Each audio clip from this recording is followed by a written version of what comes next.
admitted lives will be lost during the reopening of our country currently underway. He said workers wishing to return to work, quote, should have no problem getting tested. We should point out that's certainly not the truth that citizens and workers are finding across this country. He compared the death toll as it stands right now with filling up Yankee Stadium with death, as he put it. About the economy, he said, it is what it is, and quickly added, quote, even the Democrats aren't blaming me for that.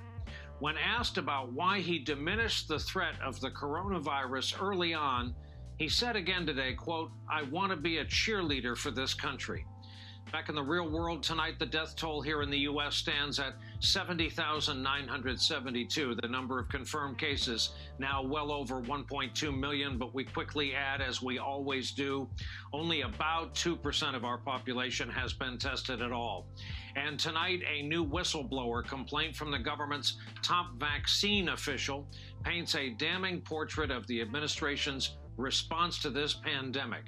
Dr. Rick Bright alleges he was reassigned last month for refusing to embrace that anti-malaria drug the president repeatedly pitched as a possible treatment. COVID-19 has been around since the ending of last year, sending shockwaves through the world. There have been estimated around 1.7 deaths worldwide. This has been one of the worst pandemics the world has ever experienced. This virus has gotten so bad to the point where people across the world are in shutdown, barely leaving their homes. I know people who haven't left their homes in almost a month. It's getting ridiculous to the point where crime and domestic abuse rates have been up due to cabin fever. Schools, places of businesses, churches, clubs, you name it, is probably closed. This disease is so powerful because anyone at any age is susceptible, but mainly people with weaker immune systems are targeted. But doing things like smoking, not eating well, not being clean, not washing your hands, etc. can contribute to that weak immune system. But the real question at hand is, how has coronavirus affected me?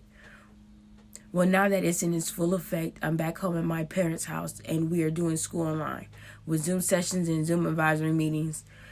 While being at home, I found a job as an essential worker at Walgreens. The money is great, but compared to my last job, it's not the same. The customers are very irritating, constantly asking for toilet tissue, hand sanitizer, and paper towels, screaming at me with their mask and pointing at me with their gloves. Over a cough. Surveillance video catches two people shoving and kicking this woman to the ground. This happened at a store in Northeast Houston.